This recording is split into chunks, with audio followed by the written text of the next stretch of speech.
La justice est censée être le dernier rempart contre l'arbitraire, le pilier sur lequel repose l'état de droit. Mais au Cameroun, elle semble avoir troqué sa balance contre un fouet servant non pas l'intérêt général, mais celui des puissants.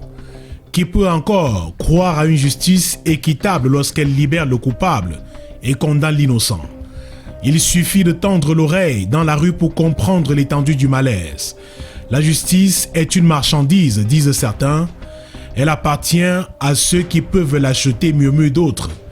Les citoyens n'ont plus foi en leurs tribunaux.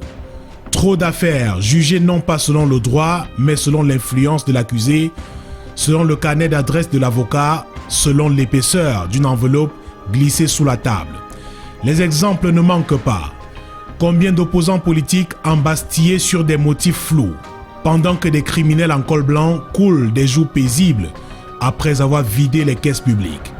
Combien de jeunes injustement incarcérés pour un simple vol, quand ceux qui détournent des milliards bénéficient de circonstances atténuantes?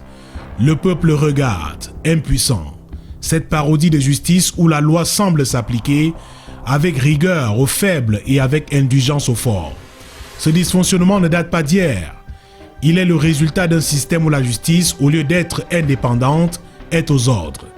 Où les magistrats, au lieu de trancher en toute impartialité, doivent avant tout plaire à ceux qui les ont nommés. Où le droit est devenu un instrument de règlement de comptes politiques et un marché lucratif pour certains. Alors, que reste-t-il de la justice camerounaise? Un mot creux, un idéal trahi, une institution qui inspire plus la peur que la confiance? La question reste posée.